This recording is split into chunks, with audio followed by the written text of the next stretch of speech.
तो नमस्कार साथियों, एक बार फिर से आप सभी का स्वागत है। और आज की क्लास में पढ़ने वाले हैं हम साइनोनिम्स। आज की क्लास में हम पढ़ने वाले हैं साइनोनिम्स। और आज की क्लास में साइनोनिम्स की संख्या रहेगी आपकी दोस्तों, नंबरिंग कितनी रहेगी 25 साइनोनिम्स। आपके बड़े ही इंपॉर्टेंट साइनोनिम्स हैं, इसको आप चाहें तो नोट भी कर सकते हैं अपनी नोटबुक में, ताकि आपको एग्जाम में हेल्प मिलती रहे। चलिए स्टार्ट करते हैं ज़्यादा टाइम को वेस्ट ना करते हुए। तो हमारा पहला वर्ड लिखा है मार्क। पहला वर्ड क्या लिखा है? मार्क। पहला वर्ड लिखा है मार्क। इसका मतलब होता है किसी चीज़ को चिन्हित करना, मतलब किसी चीज़ को चिन्हित करना मतलब मार्क करना। मतलब इसका सिनोनिम्स आ जाएगा इंडिकेट करना, सिग्निफाई करना, डिनोट करना, रिप्रेजेंट करना एंड शो करना। इसके बाद में लिखा है पाइवोटल। पाइवोटल का मतलब होता है महत्वपूर्ण।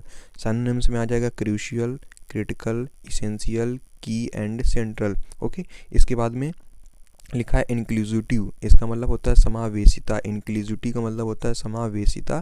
सिनोनिम्स में लिख सकते हैं inclusive, diversity, acceptance and openness. उसके बाद लिखा है फोर्थ नंबर इक्विटी। इक्विटी मतलब होता है समानता।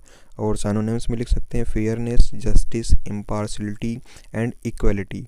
इसके बाद में अगला वर्ड लिखा है अफर्मेशन। अफर्मेशन का मतलब होता है किसी चीज़ की पुष्टि करना, यानी अफर्मेशन करना। सिनोनिम्स में आप लिख सकते हैं डिक्लेरेशन करना, कन्फर्मेशन करना, एजरेशन करना एंड इंडोर्समेंट करना। ओके। अगला वर्ड लिखा है इरिवर्सिबल। इसका मतलब होता है अपरिवर्तनीय। इसके सिनोनिम्स में लिख सकते हैं unchangeable, permanent, irrevocable and unalterable. Okay. इसके बाद में 13 नंबर वर्ड लिखा है हमारा, क्रम से ही चलते रहेंगे, आगे पीछे वर्ड हमारे लिखे हुए हैं। लिखा है अनसर्ज, अपसर्ज लिखा हुआ है। इसका मतलब होता है किसी चीज़ की वृद्धि होना, अपसर्ज होना। सिनोनिम्स में आप लिख सकते हैं इंक्रीज, ग्रोथ, बोस्ट करना एंड एसलेशन करना। इसके बाद में 14th नंबर वर्ड लिखा है रिफ्लेक्ट करना, मतलब किसी चीज़ को दिखाना, रिफ्लेक्ट कर देना, मतलब इंडिकेट कर देना, शो कर देना, रिवील कर देना एंड मिरर कर देना। ओके। फिर लिखा है 15 नंबर वर्ड कोरिलेशन। कोरिलेशन मतलब इसका मतलब होता है सहसंबंध। कोरिलेशन मतलब होता है सहसंबंध, यानी कि कनेक्शन।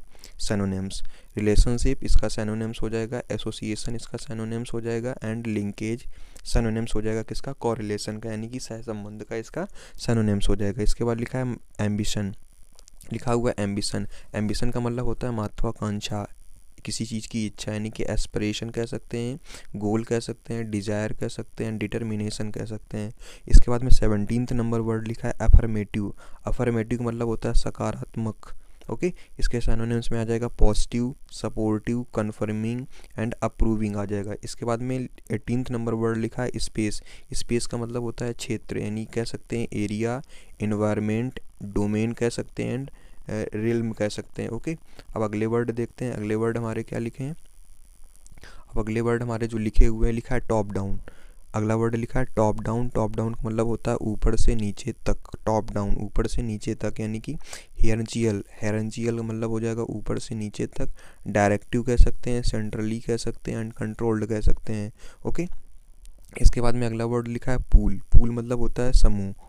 इसके सिनोनिम्स में ग्रुप कह सकते हैं, कलेक्शन कह सकते हैं, रिजर्व कह सकते हैं एंड स्टॉक कह सकते हैं। इसके बाद में 10th नंबर वर्ड लिखा है विटनेस। विटनेस का मतलब होता है देखना। ओके। विटनेस का मतलब क्या होता है? देखना होता है।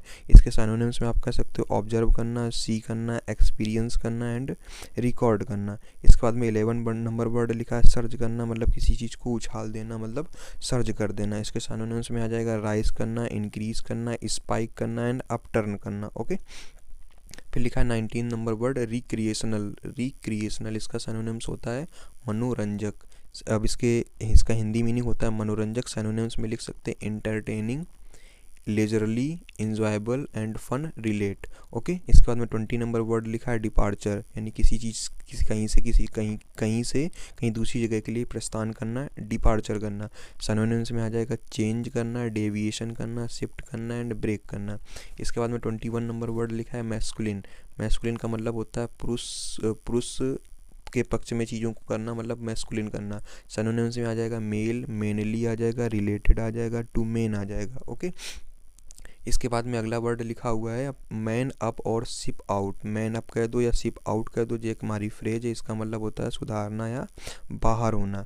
इसके बाद में 23 नंबर वर्ड लिखा है सेफ गार्ड। सेफ गार्ड का मतलब होता है सुरक्षा करना, किसी चीज़ की सुरक्षा करना, मतलब सेफ गार्ड हो जाएगा। इसके सिनोनिम्स में आप बता सकते हैं प्रोटेक्ट करना, सिक्योर करना, शील्ड करना एंड डिफेंड करना। ओके, फिर अगला वर्ड लिखा है सेक्सिज्म। सेक्सिज्म मतलब होता है किसी के साथ लैंगिक भेदभाव करना, सेक्सिज्म करना। ओके, इसके सिनोनिम्स में आप कह सकते हैं जेंडर बायस, ओके, डिस्क्रिमिनेशन कह सकते हैं एंड प्यूडिसाइड कह सकते हैं। और इसमें आई थिंक हमारे 2-3 वर्ड और बचे हैं, उनको देख लेते हैं। लास्ट वर्ड हमारा क्या बचा था इस तरफ, यहाँ पे बचा था कमंसरेट। कमंसरेट हमारा लास्ट वर्ड जो बचा था, इसका मतलब होता है किसी के अनुरूप होना, यानी कि इक्विवेलेंट होना, प्रोपोर्शनेट होना, कॉरस्पॉन्डिंग होना एंड कंपेरेबल होना। ओके, इसके बाद में लास्ट एंड फाइनल वर्ड हमारा लिखा है फ्यू एंड फॉर बिटवीन। ये हमारे फ्रेज है, इसका मतलब होता है बहुत कम। क्या होता है? बहुत कम होता है, मतलब रेयर कह सकते हैं, इनफ्रिक्वेंट कह सकते हैं, अनकॉमन कह सकते हैं, ओकेशनल कह सकते हैं। आई थिंक आपको समझ में आ गया होगा। यदि आपको समझ में आ गया होगा तो ऐसी नई वीडियो देखने के लिए हमारे साथ आप जुड़ सकते हैं और हमारे चैनल को सब्सक्राइब कर सकते हैं। Thanks for watching.